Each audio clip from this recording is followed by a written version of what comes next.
2025 সাল, এই সালটিকে আপনি কি বলবেন? গাফিলতির বছর নাকি ভাগ্যের পরিহাসে ভরা এক কালো অধ্যায়? এই বছর দেশবাসী এমন সব ভয়াবহ দৃশ্য দেখেছে যার পর দেশবাসীর মুখ থেকে একটাই কথা বেরিয়েছে, এবার থামুন, আর কত দেখব? এ দেশ অনেক দেখেছে, এত চোখের জল আর সহ্য হয় না। একটা দুর্ঘটনার ক্ষত শুকোতে না শুকোতেই আর একটা নতুন বিপর্যয় এসে হাজির হয়েছে। জানুয়ারি থেকে জুন, এই 6 মাসে যা যা ঘটেছে, তারপর কোথাও শান্তিতে পা ফেলতে ভয় হয়, ট্রেনে উঠতে ভয় হয়, প্লেনে চড়তে ভয় হয়। এই অভিশপ্ত 2025-এ একটা নতুন গভীর আঘাত সব সময় যেন আমাদের জন্য অপেক্ষা করতেই আছে। বছরের শুরুতেই আঘাতটা এসেছিল বিশ্বাসের পীঠস্থানে, প্রয়াগরাজের মহাকুম্ভ। গঙ্গার তীরে লক্ষ লক্ষ প্রদীপ, মন্ত্রোচ্চারণের পবিত্র ধ্বনি, আর পাপ মুক্তির আশায় ডুব দেওয়া অগন্তি পুণ্যার্থী। কিন্তু সেই পুণ্য স্নানই পরিণত হলো অন্তিম স্নানে। বিবেকহীন ব্যবস্থাপনার ভিড়ে পদপিষ্ট হলো বিশ্বাস। ছড়িয়ে ছিটিয়ে থাকা জুতো, চপ্পল আর নিথর দেহগুলোই যেন সিস্টেমের চূড়ান্ত ব্যর্থতার সাক্ষী হয়ে রইল। বলা হলো এটা নিছকই দুর্ঘটনা। প্রশ্ন থেকে গেল, কুম্ভের আয়োজন তার হঠাৎ করেই হয় না, ভিড়ের পরিমাণও আগে থেকেই জানা ছিল। তাহলে কি এই বিপর্যয় এড়ানো যেত না? এই ঘটনার রেস কাটতে না কাটতেই একই দৃশ্যের পুনরাবৃত্তি হলো দিল্লির রেল স্টেশনে। মহাকুম্ভের জন্য ছাড়া বিশেষ ট্রেনে ওঠার জন্য হুড়োহুড়োতে পদপিষ্ট হয়ে মারা গেলেন বহু মানুষ। আবারও সেই একই গল্প, অব্যবস্থাপনা, ভুল ঘোষণা আর অসহায় মানুষের আর্তনাদ।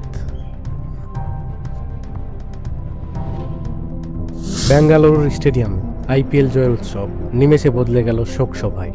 তরুণ প্রজন্মের উচ্ছ্বাস আর স্বপ্ন মুহূর্তেই পদদলিত হলো।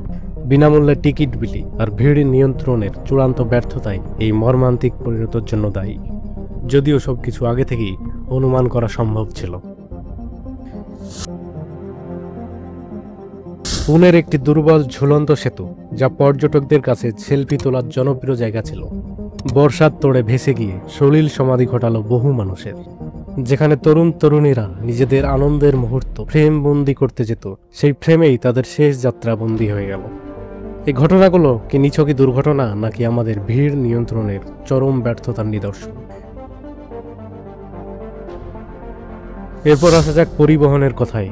মুম্বাইয়ের লোকাল ট্রেন, যা শহরের লাইফ লাইন, একটি ট্রেন লাইনচ্যুত হয়ে কেড়ে নিল বহু মানুষের প্রাণ। পুরনো বগি, দুর্বল কাঠামো আর অতিরিক্ত ভিড়ের চাপ, এই কারণগুলো কি প্রশাসনের অজানা ছিল?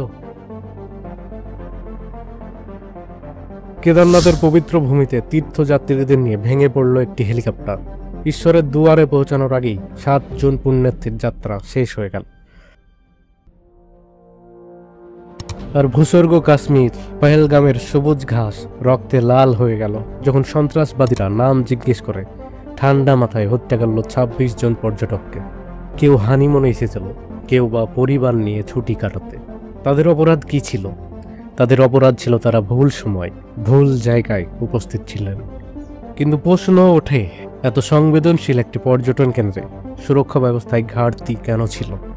এই হামলার পরই ভারত অপারেশন সিন্দুর চালায়, যাতে টেররিস্টদের জবাব তো দেওয়া হয়, কিন্তু পাশাপাশি আমাদের জওয়ানদেরও শহীদ হতে হয়। সবচেয়ে ভয়াবহ ছিল আহমেদাবাদের বিমান দুর্ঘটনা।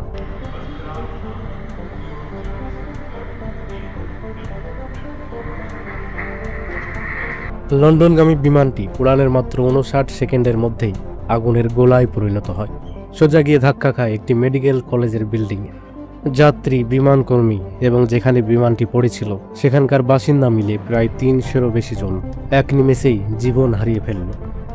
এরপরেও কি আমরা শুধু একে ভাগ্য খারাপ বলে এড়িয়ে যেতে পারি, নাকি আমাদের প্রশ্ন করা উচিত, উড়ানের আগে কি বিমানের সুরক্ষা ঠিকভাবে পরীক্ষা করা হয়েছিল? প্রত্যেকটি দুর্ঘটনার পর একই রুটিন: শোক প্রকাশ, তদন্ত কমিটি গঠন, ক্ষতিপূরণের ঘোষণা এবং ভবিষ্যতে এমন ঘটনা এড়ানোর ফাঁপা প্রতিশ্রুতি। কিন্তু সত্যিটা হলো, আমরা ইতিহাস থেকে শিখি না। মুম্বাইয়ের লোকাল ট্রেনে ভিড়ের চাপ নতুন নয়, তবু কেন কোনো স্থায়ী সমাধান হয় না? পুনের ওই দুর্বল সেতুটির ব্যাপারে প্রশাসনকে বারবার সতর্ক করা হয়েছিল, কিন্তু কোনো লাভ হয়নি। এই ঘটনাগুলো আমাদের সিস্টেমের দুর্বলতাকে চোখে আঙুল দিয়ে দেখিয়ে দেয়, আমাদের পরিকাঠামো কতটা ভঙ্গুর।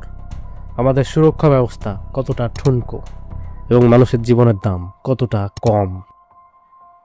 এই অভিশপ্ত 2025 সাল এক অন্ধকার অধ্যায় হিসেবে ইতিহাসে লেখা থাকবে। এর প্রতিটি পাতা রক্ত আর চোখের জলে ভেজা। কিন্তু প্রশ্নটা শুধু ভাগ্যের বা ঈশ্বরের ক্রোধের নয়, প্রশ্নটা আমাদের নিজেদের দিকে, আমাদের সিস্টেমের দিকে। এই বিপর্যয়গুলো আমাদের সম্মিলিত ব্যর্থতার আয়না। তাই আজ একটাই প্রার্থনা, একটাই আরতি। সরকার, এবার তো থামুন। সিস্টেম, এবার তো জাগুন। আর হে ঈশ্বর, আপনি তো অন্তত দয়া করুন। না হলে আমাদের এই সম্মিলিত উদাসীনতাই আমাদের মৃত্যুর পরোয়ানা হয়ে থাকবে। কারণ এই দুর্ঘটনাগুলি দুর্ঘটনা নয়, এগুলি এক প্রকার হত্যাকাণ্ড, যা আমাদের গাফিলতির কারণেই ঘটে চলেছে। ভিডিও ভালো লেগে থাকলে লাইক করুন, শেয়ার করুন আর সবার মাঝে ছড়িয়ে দিন এবং চ্যানেলটিকে সাবস্ক্রাইব করে নোটিফিকেশন অন করে রাখুন নতুন ভিডিও পাওয়ার জন্য।